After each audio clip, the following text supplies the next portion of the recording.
ബഹുമാനപ്പെട്ട അധ്യക്ഷൻ, മലപ്പുറം ജില്ലാ KMCCയുടെ പ്രസിഡന്റ്, ആദരണീയനായ KMCCയുടെ മറ്റ് നേതാക്കൾ, പ്രിയപ്പെട്ട സഹോദരന്മാരെ, കേരളത്തെ പട്ടിണിക്കിടാതെ നോക്കുന്ന പ്രവാസി സുഹൃത്തുക്കളെ,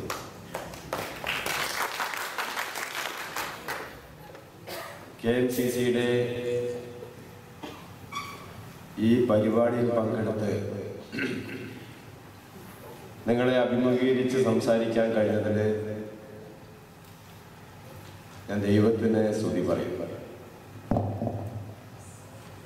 ഇതേ രീതിയിലുള്ള ഒരു പരിപാടി ഞാൻ ഒരിക്കലും പ്രതീക്ഷിച്ചതല്ല. നമ്മുടെ ജീവിതത്തിലൊക്കെ പല കാര്യങ്ങളും നമ്മളൊന്നും പ്രതീക്ഷിക്കാത്ത രീതിയിലാണ് സംഭവിക്കാറ്. നമ്മളതിന് പറയുന്ന വിധി അല്ലെങ്കിൽ ഒരു നിയോഗം. ആ ഒരു നിയോഗം പോലെയാണ് ഞാൻ രാഷ്ട്രീയത്തിലേക്ക് പോകുന്നത്. ഒരു വിധിയായിട്ട് ഞാൻ അതിനെ കണക്കാക്കുന്നത്. ഒരിക്കലും ഞാനൊരു രാഷ്ട്രീയക്കാരനാകുമെന്ന് ഞാൻ സ്വപ്നത്തിൽ പോലും വിചാരിച്ചിട്ടില്ല. കോളേജിലൊക്കെ പഠിക്കുന്ന കാലത്ത് KSFുമായിട്ടൊക്കെ കുറച്ച് പ്രവർത്തനങ്ങളൊക്കെ നടത്തിയിരുന്നു. മണ്ണാർക്കാട് കോളേജിൽ പഠിച്ചിരുന്ന കാലത്ത് അവിടെ KSFിന്റെ ഒരു റെപ്രസെന്റേറ്റീവായിട്ട് മത്സരിച്ചു. ആകെ കിട്ടിയ ഒരു സീറ്റ് എന്റെ സീറ്റായിരുന്നു. അന്ന് ഞാൻ ജയിക്കുകയും ചെയ്തു. അതിനുശേഷം ഫറൂഖ് കോളേജിൽ പോയി. അപ്പൊ അന്ന് രാഷ്ട്രീയമൊന്നുമില്ല. ദുബായിലേക്ക് വന്നു. ഇവിടെ പ്രവാസി സുഹൃത്തുക്കളുമായി വളരെ കഷ്ടപ്പെട്ട് പ്രവർത്തിച്ചു. ആ കാലഘട്ടങ്ങളിൽ പ്രവാസികളുടെ കണ്ണുനീരിന്റെ വില, അവരുടെ നിശ്വാസത്തിന്റെ ആ ഒരു ആർദ്രത, ഇതൊക്കെ മനസ്സിലാക്കിയ ഒരാളാണ്. വളരെ കഷ്ടപ്പെട്ട് ബുദ്ധിമുട്ടി നാട്ടിൽ നിന്നും കെട്ടുതാലി പണയം വെച്ച്, അല്ലെങ്കിൽ ഉള്ള വീടിന്റെ ആധാരം സർവീസ് സഹകരണ സംഘത്തിൽ പണയം വെച്ച് ആ കിട്ടിയ പണം കൊണ്ട് ഒരു വിസ വാങ്ങി. ആ കാലഘട്ടങ്ങൾ അങ്ങനെയായിരുന്നു. ആ ഒരു വിസ വാങ്ങി നേരെ ഈ മണലാലിടത്തിൽ വന്ന് ഇവിടെ നിന്ന് രാവിലെ 6 മണി മുതൽ രാത്രി ചിലപ്പോൾ 10 മണി വരെ ഒരുമിച്ചാണ് പണിയെടുക്കും. ഒരു ബ്രേക്കും ഇല്ല.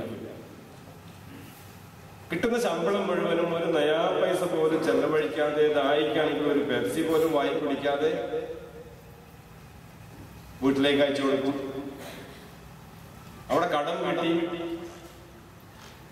വീടുണ്ടാക്കി, പെങ്ങന്മാരെ കല്യാണം കഴിപ്പിച്ചയച്ചു, മക്കളെ പിന്നെ കല്യാണം കഴിപ്പിച്ചയച്ചു. 10-25 വർഷം കഴിയുമ്പോൾ കുറെ ഒരു കഷന്റെയും വലിയൊരു കൊടവയറുമായി വേറെ കയ്യിലൊന്നുമില്ലാതെ മടങ്ങിപ്പോകേണ്ട പ്രവാസികൾ എനിക്ക് ധാരാളമാണ്. അപ്പൊ ആ പ്രവാസികൾ സഹായിക്കാൻ വേണ്ടിയിട്ടാണ് ഒരു രാഷ്ട്രീയ പ്രവർത്തകൻ എന്നുള്ള നിലയിൽ എന്റെ ജീവിതത്തിലെ കൂടുതൽ കാലം ഞാൻ ചെലവഴിച്ചിട്ടുണ്ട്. അവിടെ സൂചിപ്പിച്ച പോലെ രാഷ്ട്രീയത്തിൽ വരുന്ന ഞാൻ ഒരിക്കലും പ്രതീക്ഷിച്ചതല്ല. ഞാൻ നാട്ടിലേക്ക് വന്ന് ഇവിടുന്ന് കുറച്ചു കാലം അവിടെ ജോലി ചെയ്ത് നാട്ടിലേക്ക് മടങ്ങി ചെന്നപ്പോൾ അതിനുശേഷം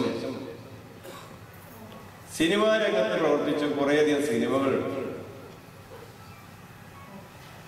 ആ കാലഘട്ടങ്ങളിലാണ്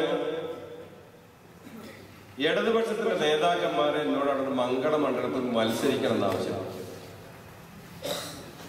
ആ കാലഘട്ടങ്ങളിൽ സത്യം പറയുകയാണെങ്കിൽ മലപ്പുറം ജില്ലയിലെ മുസ്ലിം ലീഗിനെതിരെ മത്സരിക്കാൻ ഇടതുപക്ഷത്തിന് ആരും കിട്ടാറില്ല. ഉറപ്പാണ് ഒരു 25,000, 20,000, 15,000 വോട്ടിന് ചെയ്താവുന്നവർക്ക് അറിയാം. അപ്പൊ ബുദ്ധിയുള്ള ആരെങ്കിലും പോയി മത്സരിക്കില്ല. അപ്പൊ ലീഗിൽ നിന്ന് ആരെങ്കിലും തെറ്റി വന്നിട്ടുണ്ടെങ്കിൽ അവരെ പിടിച്ച് മത്സരിപ്പിക്കുക. അല്ലെങ്കിൽ ഇതിനെപ്പറ്റി വലിയ വിവരമൊന്നുമില്ലാത്ത എന്നെ പോലുള്ള കുറെ ആൾക്കാരെ പിടിച്ചിട്ടാണ് മത്സരിപ്പിക്കുക. ഞാൻ ഇത് കേട്ടപ്പോൾ ഞാൻ ശരിക്കും പേടിച്ചു. ഞാൻ നേരെ മദ്രാസിലേക്ക് പഠിക്കുകയാണ്. കാരണം മുസ്ലിം ലീഗുമായിട്ട് അവിടെ മത്സരിക്കാനൊരു ത്രാണിയൊന്നും എനിക്കില്ല. ഞാൻ രാഷ്ട്രീയ പ്രവർത്തകനല്ല. കുടുംബം ഒരു ഇടതുപക്ഷ സഹയാത്രികരാണ്. ഇടതുപക്ഷത്തിന് വോട്ട് ചെയ്യും. ഇടതുപക്ഷം എന്ന് പറഞ്ഞാൽ കമ്മ്യൂണിസ്റ്റുകാരല്ലോ കേട്ടോ. കമ്മ്യൂണിസ്റ്റ് ഒരു മുസ്ലിമിനെ ശരിക്കും ഒരു കമ്മ്യൂണിസ്റ്റുകാരനാകാൻ കഴിയില്ല എന്നുള്ള ഒരു വിവരം.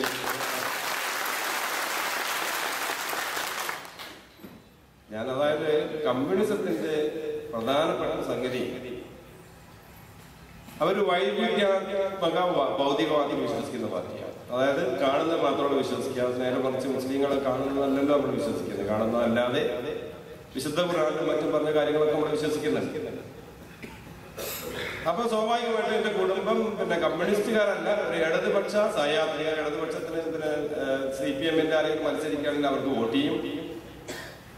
ചിലപ്പോൾ മുസ്ലിം ലീഗിലെ ആരെങ്കിലും പിന്നെ പ്രധാനപ്പെട്ട ആൾക്കാരായിരുന്നു മത്സരിക്കുകയാണെങ്കിൽ അവർക്കും വോട്ട് ചെയ്യാറുണ്ട്. ആ രീതിയിൽ ഇങ്ങനെ പ്രവർത്തിച്ചുകൊണ്ടിരിക്കുന്ന ആ കാലഘട്ടങ്ങളിൽ എന്നോട് മത്സരിക്കാൻ ആവശ്യപ്പെട്ട് ഞാൻ മത്സരിച്ചു. ഞാൻ ആദ്യമായിട്ട് പിന്നെ 1996 മങ്കട മണ്ഡലത്തിൽ മത്സരിച്ച് പരാജയമായി. അന്നാണ് ശരിക്കും ഞാൻ രാഷ്ട്രീയം എന്താണെന്ന് ഞാൻ മനസ്സിലാക്കുന്നത്. രാഷ്ട്രീയം എന്ന് പറഞ്ഞാൽ നമ്മുടെ ജനങ്ങളെ സേവിക്കുക. അന്നാണ് എനിക്ക് മനസ്സിലാകുന്നത് രാഷ്ട്രീയം എന്ന് പറഞ്ഞ ഒരു വിവാദത്താണ്. നമ്മൾ നിസ്കരിക്കുന്ന പോലെ, സക്കാത്ത് കൊടുക്കുന്ന പോലെ നിർബന്ധമായിട്ട് നമ്മളോട് രാഷ്ട്രീയ പ്രവർത്തനം നടത്തണം എന്ന് ആരും നമ്മളോട് ആവശ്യപ്പെട്ടിട്ടില്ലെങ്കിൽ കൂടി ഈ രാഷ്ട്രീയ പ്രവർത്തനം എന്ന് പറഞ്ഞാൽ ശരിക്കും ഒരു ഇബാദത്തായി കണക്കാക്കിക്കൊണ്ടാണ് ഞാൻ പിന്നെ എൻ്റെ ബാക്കിയുള്ള കാലം ജീവിച്ചത്. പരാജയപ്പെട്ടിട്ടും മങ്കട മണ്ഡലത്തിൽ അന്ന് ഇലക്ഷൻ കാലത്ത് ഞാൻ ചെന്നപ്പോൾ എല്ലാവരോടും പറഞ്ഞു, തോറ്റാലും ജയിച്ചാലും നിങ്ങളെ കൂടെ ഉണ്ടാവും. തോറ്റു. അതിനുശേഷം ഞങ്ങൾ വരാൻ തുടങ്ങി. സ്വാഭാവികമായിട്ട് അവരോട് കൊടുത്ത വാക്ക് ഞാൻ പാലിക്കണം. അവരുടെ കൂടെ ഉണ്ടായി. കുറേയധികം കാര്യങ്ങൾ തോറ്റ MLA എന്നുള്ള നിലയിൽ, അന്ന് മജീദ് സാഹിബ് ജയിച്ച് തോറ്റ MLA എന്നുള്ള നിലയിൽ ജനങ്ങൾ എൻ്റെ അടുത്തേക്ക് വന്നപ്പോൾ കുറെ കാര്യങ്ങൾ ചെയ്തു. 2001 വീണ്ടും ഇലക്ഷൻ വന്നു. അപ്പൊ ഈ കാലഘട്ടങ്ങളിൽ ഒരു കാര്യം മനസ്സിലാക്കേണ്ടത്, മുസ്ലിം ലീഗിന്റെ പ്രധാനപ്പെട്ട എല്ലാ നേതാക്കന്മാരോടും എനിക്ക് വളരെ വലിയ ആത്മാർത്ഥമായ ബന്ധമുണ്ടായി. ആ കാലഘട്ടങ്ങളിലൊക്കെ ഉണ്ടായിട്ടുണ്ട്. 2001 വീണ്ടും മത്സരിക്കണം എന്ന് പറഞ്ഞപ്പോൾ ഞാനൊന്നിങ്ങനെ ശങ്കിച്ചു. കാരണം എന്തിനാണ് നമ്മളിപ്പം പിന്നെ ഈ ഉള്ള ലോകം നമ്മൾ തെറ്റുന്നത്? ഒരു പ്രാവശ്യം തന്നെ ഒരു വിട്ടിത്തരം ചെയ്തു. പിന്നെ മനസ്സിനുള്ളിലുണ്ടാവില്ല നമുക്കൊരാഗ്രഹം, ഒരു പ്രാവശ്യം ഒന്ന് ജയിക്കുന്നത് നല്ലതാണെന്നുള്ള ആ നിലയിൽ ഞാൻ വീണ്ടും 2001 മത്സരിച്ചു. അങ്ങനെ ജനങ്ങളെല്ലാവരും ജയിപ്പിച്ചു. ജനങ്ങൾ ജയിപ്പിച്ചു എന്ന് പറഞ്ഞാൽ അന്ന് മുസ്ലിം ലീഗിന്റെ വോട്ട് കൊണ്ടാണ് ഞാൻ ജയിച്ചത്. കാരണം കമ്മ്യൂണിസ്റ്റ് പാർട്ടിക്ക് അല്ലെങ്കിൽ CPM-ന് അല്ലെങ്കിൽ ഇടതുപക്ഷത്തിന് ഒരിക്കലും അവിടെ ഒരാളെ മത്സരിപ്പിച്ച് ജയിപ്പിക്കാനുള്ള ത്രാണിയില്ല.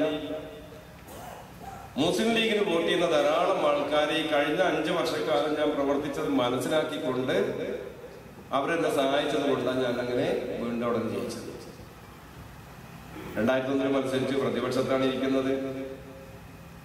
ഇവിടെ പറഞ്ഞല്ലോ ഇവിടെ സ്വീകരണത്തിന്റെ കാര്യം. പിന്നെ മുസ്ലിം ലീഗിലേക്ക് വരാൻ തുടങ്ങുമ്പോഴേക്കുന്ന സ്വീകരണം വന്നു കഴിഞ്ഞാൽ പിന്നെ ഇനി ഇതിനെക്കാളും വലിയ സ്വീകരണം, അത് ഞാൻ നിർബന്ധമായിട്ട് ആവശ്യപ്പെടാൻ വന്നാൽ അതിനെക്കാളും വലിയ സ്വീകരണം വേണം. പക്ഷെ ഞാൻ അന്ന് മത്സരിച്ച് ജയിച്ചതിന് ശേഷം ആദ്യമായിട്ട് നിയമസഭയിലേക്കാണ് കടന്നു പോകുമ്പോൾ, അതിന് മുമ്പ് ഞാൻ നിയമസഭയെ കണ്ടിട്ടേ ഇല്ല. ഞാൻ TV-യിലൊക്കെ നമ്മൾ കാണുന്നല്ലാതെ അതൊന്നും അത്ര വലിയ കാര്യമായിട്ട് ശ്രദ്ധിക്കില്ല. കാരണം എനിക്ക് അതിനൊരു താല്പര്യമില്ലല്ലോ. അപ്പൊ ആ സമയത്ത് അങ്ങനെ ചെന്ന സമയത്ത് ഇത് ഏത് വാതിൽ കൂടിയാണ് അകത്തേക്ക് കിടക്കുക, ഏത് കൂടിയാണ് പുറത്തേക്ക് കിടക്കുന്നതെന്ന് എനിക്കറിയില്ല. ഞാൻ മുസ്ലിം ലീഗിന്റെ നേതാക്കന്മാരുടെ സ്നേഹം പറഞ്ഞു വരുന്നത്. അപ്പൊ അന്നത്തെ നമ്മുടെ മഞ്ചേരി MLA ഒരിക്കലും സ്നേഹിതനാണ്. അദ്ദേഹം എന്നെ കൈവിളിച്ചു, വാ ഞാൻ കാണിച്ചതാണ് സീറ്റ് എന്നുണ്ടായിരുന്ന അദ്ദേഹം കൊണ്ടേ അവിടെ എത്തി. അവിടെ ഒരൊറ്റ ആളെ എനിക്കറിയില്ല. മുസ്ലിം ലീഗിന്റെ MLA-മാരെല്ലാവരും എനിക്ക് അറിയും ചെയ്യാം. കാരണം പ്രതിപക്ഷത്തെ ഞങ്ങൾ ആകെ 40 ആളാണ്. മറ്റുള്ളതൊക്കെ പിന്നെ കോൺഗ്രസിന്റെ കുറെ നേതാക്കന്മാരാണ്, പല ഭാഗങ്ങളിൽ നിന്നും വന്നതാണ്.